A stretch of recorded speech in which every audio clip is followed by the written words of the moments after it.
Stop throwing money away on home decor that looks exactly like everyone else's. You know that feeling when you walk into someone's house and everything looks like it came straight off a shelf from the same store? There's no personality, no warmth, nothing that makes you stop and go, wait, where did you get that? That's what most homes feel like right now. And the crazy thing is, the fix has been right in front of us this whole time. It's yarn. It's a hook. And by the end of this video, I promise you're gonna see crochet in a way you never have before. Because today, we're talking about the most beautiful, the most jaw-dropping, the most creative crochet home decor ideas out there. From wall art to plant hangers to table pieces you'd actually want to show off at a dinner party. Whether you're brand new to crochet or you've been doing it for years and you're just looking for your next project, this is going to give you a ton of inspiration. And honestly, some of these ideas are so good, your guests are going to think you spent a lot of money on them. Let's start with something that a lot of people sleep on: wall hangings. Most people think about crochet and they picture blankets or beanies, but a well-made crochet wall hanging can completely transform a room. Like, imagine a big, textured piece above your couch. Creamy white yarn, different stitch patterns mixed together, maybe some fringe hanging down at the bottom. It's the kind of thing that fills a blank wall without making the room feel cluttered. And the best part is, you can make it exactly the size you need. You're not stuck buying something and hoping it fits. You make it to fit. The most popular styles right now are boho-inspired pieces. Earthy tones, natural fibers, lots of texture. Think chunky cotton or jute yarn. You get this rustic, organic look that goes with almost any home style. But you can also go modern with it. Clean lines, geometric patterns, neutral colors. Crochet doesn't have to mean grandma's house. It can look incredibly fresh and intentional. One technique that really levels up a wall hanging is combining different yarn weights in the same piece. Use a thicker yarn for bold sections and a finer yarn for delicate details. The contrast is stunning. Add wooden beads or a driftwood branch at the top to hang it from, and you've got something that honestly looks like it belongs in a high-end home decor shop. Now, let's talk about something that's been everywhere lately: crochet plant hangers. If you have any plants in your home, and you should because they make everything better, a handmade plant hanger is one of the easiest ways to add character to a room. You take a basic pot, drop it into a crocheted holder, hang it near a window, and suddenly that corner of your room looks intentional. It looks curated, like you actually thought about it. You can make these with macrame cord or sick cotton yarn, and there are so many different designs. Simple ones that are just a net-style holder, fancier ones with knots and patterns going all the way up. Some people make sets of 3 in different lengths and hang them at different heights, which creates this really cool layered effect. It's one of those things that looks way more impressive than it actually is to make. And here's something I love about plant hangers.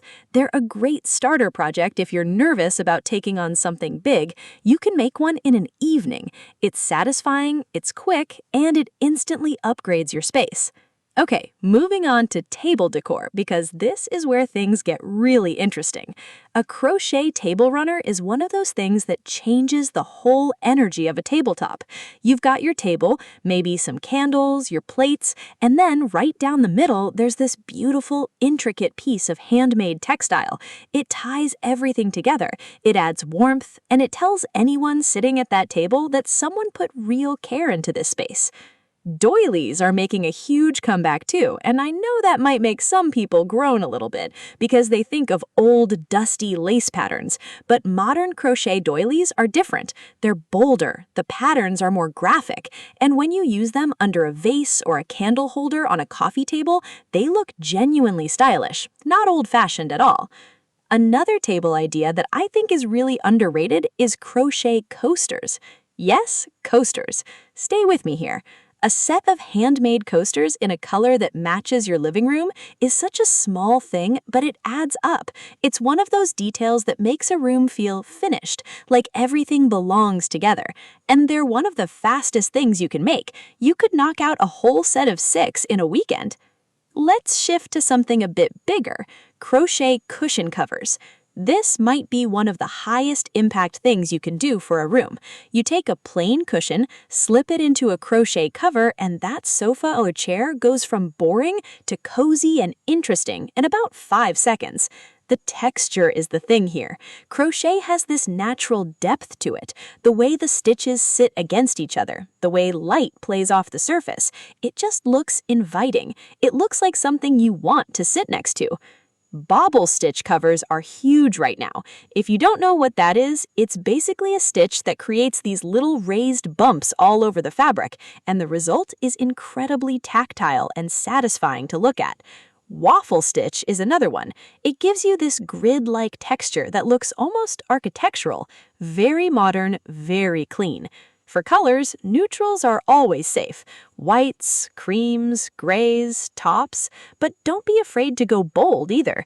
A single deep mustard yellow cushion cover in the middle of a gray sofa, that's a statement piece. That's the thing your friends are going to point at and ask about. Now I want to talk about something that a lot of people haven't considered: crochet baskets and storage. Hear me out. Organization can be beautiful. If you make a set of chunky crochet baskets, you're not just making storage, you're making decor. You can keep them on open shelving, use them to hold blankets in the living room, and put smaller ones in the bathroom for toiletries. They're functional and they look amazing. That's a rare combination. Chunky t-shirt yarn works really well for this because it's thick and sturdy, so the baskets hold their shape. You can make round ones, square ones, ones with handles, and because you're making them yourself, you can make them in exactly the colors that work for your space. That's the thing about crochet decor in general. The customization is unmatched. No store can give you that. Let's talk about something a bit softer now. Crochet throw blankets. This feels like an obvious one, but I think it deserves its own moment because a really beautiful throw blanket is one of the most powerful things you can have in a living room. Draped over the arm of a sofa, folded on an accent chair, layered on a bed, a crochet blanket communicates something. It says this space is warm, this space is lived in and loved. The corner-to-corner stitch, or C to C, is one of the most popular techniques for blankets right now because it creates this beautiful diagonal pattern that looks complex but is actually really repetitive and easy to get into a rhythm with. You can do it in a single color for a subtle texture effect, or use 2 or 3 colors for something more graphic. Granny square blankets are another classic that's had a serious comeback, and modern granny squares look nothing like what you might be picturing. People are doing them in solid colors with really clean, bold color blocking. You take like 4 colors that work together, arrange the squares in a deliberate pattern, and the result looks like something you'd buy from a designer home store for $300. Now, Let's not forget the bedroom, because crochet has a lot to offer in there too. A crochet bed canopy or dream catcher style hanging above a bed creates this really romantic, cozy